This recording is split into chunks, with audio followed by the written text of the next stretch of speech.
The Lord be with you. A reading from the Holy Gospel according to Mark. Glory to you, O Lord. When Jesus had risen early on the first day of the week, he appeared first to Mary Magdalene, out of whom he had driven 7 demons. She went and told his companions, who were mourning and weeping. When they heard that he was alive and had been seen by her, they did not believe.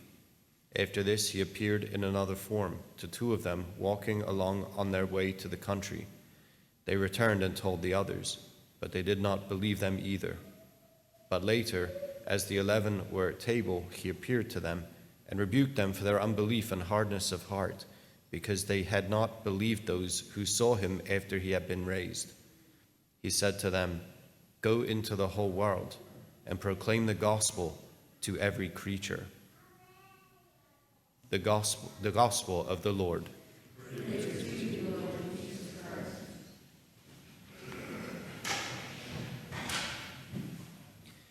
It's a challenging gospel passage that we have to celebrate this Saturday in the Octave of Easter. You know, we continue our celebration here, our week-long celebration of Easter. We celebrate this great solemnity this morning, and Jesus, as we continue to mark Jesus' resurrection and the early hours, so to speak, of Jesus' rising from the dead.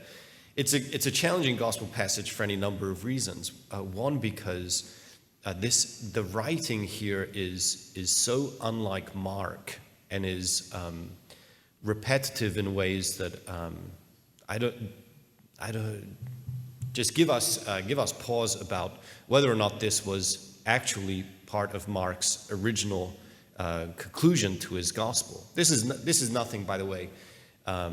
This is nothing of scandal, by the way. This is part of what we understand to be Mark's canonical gospel. That's all well and good. It's just that we have questions about the ending as to whether or not it was the original author, right, or if this is some kind of pulling together of traditions that happened sometime after the original Gospel of Mark's written. That might sound like a really big deal. It's a big deal, but it's not a really big deal. I mean, we know that it's just not written in the way that Mark writes the rest of the gospel. And this repetition of Mary Magdalene here at the beginning, she's just been mentioned any number of times in Mark's gospel. So, I mean, part of the speculation is that being written on more of a scroll, the last little part of Mark's gospel was somehow not preserved.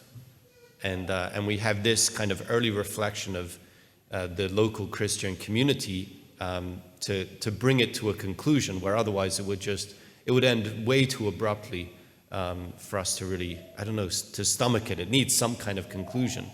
It's just not a great Markan conclusion is the thing. It's not in his hand, so to speak. But it gives us an opportunity to see how the events around Jesus' resurrection were themselves received and proclaimed in that early Christian community. When I say that, I mean we're still talking about the very early 2nd century, more than likely, right? This is not like a later edition.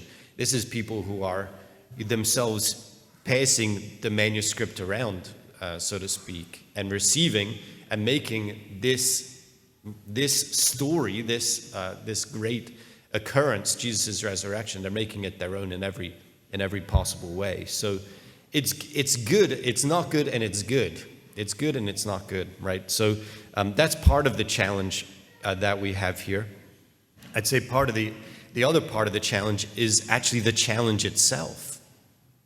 The challenge that Jesus gives here, the challenge of the early Christian community. Right, Jesus appears to them. He says, "Go into the whole world and proclaim the gospel to every creature." And probably a better translation of this would be, "Go and proclaim the gospel to all of creation." This is a strange. It's, as I said, it's strange, right? It's strange, challenging the rest. What does it mean to proclaim the gospel to all of creation? And we have the kind of echoes of this in St. Paul, and St. Paul's letters are written earlier, if we can conceive of that, where he says that all of creation is in labor pains, awaiting the revelation of the sons and daughters of God. What does it mean then to proclaim the gospel to all of creation? Well, what is the gospel? The gospel is the good news of Jesus. There's a new king. That's what euangelion means. There's a new king. And there's a new king not simply of the king of the Jews or a lord of all nations, a king of every human heart, but there's a king of all creation. It's a new king of all creation. And he is restoring creation everywhere he goes, in and through his faithful followers.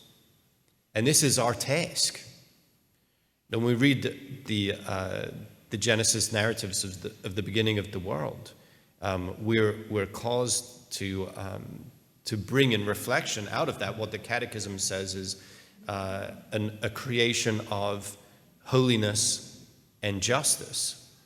This idea that we're in relationship with God, we're brought into relationship with God, and we're made then, by virtue of the fact that we're in right relationship with God, we're made to be in right relationship with each other. This is it, holiness and justice. And then you look at, say, creation, the things of the world, the created things of the world, and we understand that their right use will be ordered to furthering holiness and justice, furthering God's cause, his purposes, and living out real harmony, real loving community with the entire human race. Is that the way it is today? It doesn't seem to me to be the case. Doesn't seem to be the case that our world is set on holiness and justice. No, I don't really want to offer this critique this morning, but let me just throw it out there. Because we're all one against the other, we use people to increase our things. It's totally backwards. We love stuff, and we have to use people to get there. I mean, this is the story of, I would have to say, most multinational corporations. I mean, this is the way of the world.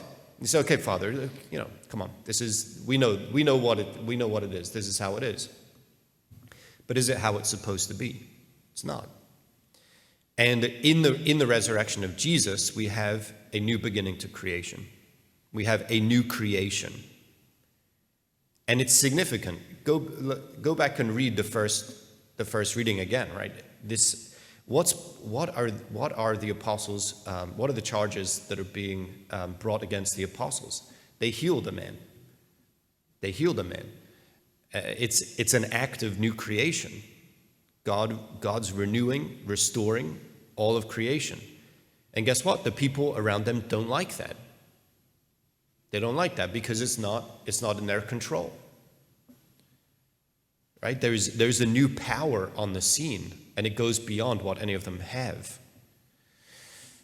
This is the challenge, right? When we go and preach the gospel to all of creation, when we go and set captives free, when we heal people, when we free people who are oppressed, we know that we're going to get a lot of pushback because it's a new creation.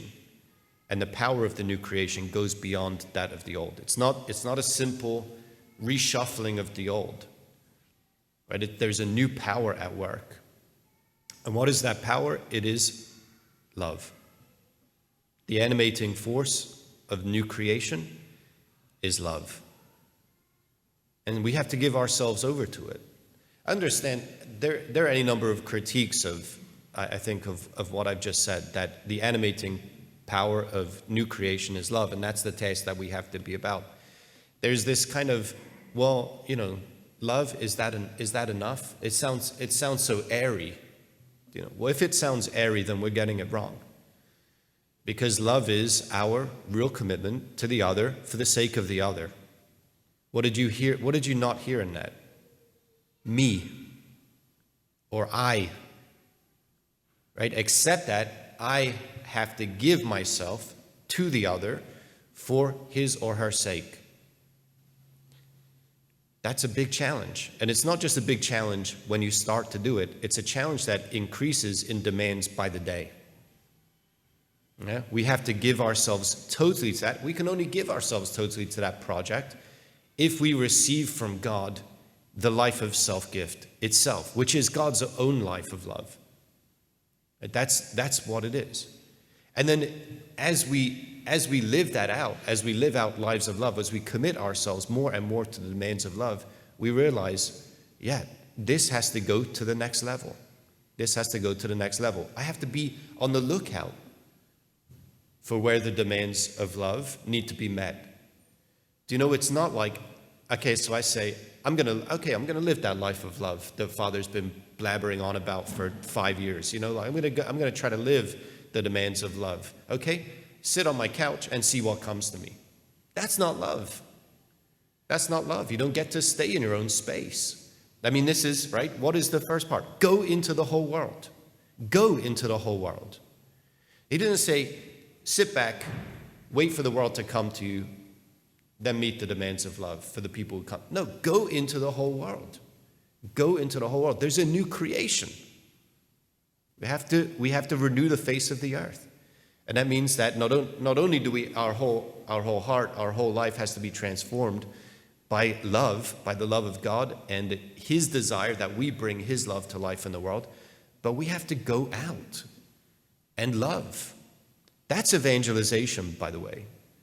Right? We're so close to this word here, the euangelion, the gospel. That's evangelization. We have to love the world back into life. That's what we have to do. We don't get away with walking into the world, saying some words that we've always wanted to say and walking away. We have to love. It's much more difficult. It's much more difficult, but it's much more rewarding. Because Jesus has made us to be part, not just part of his new creation, advanced signs of his new creation, but he's called us to be agents of his new creation. And by trusting and following him, by giving ourselves away in his service and for the sake of love, we will achieve the greatness for which we were made.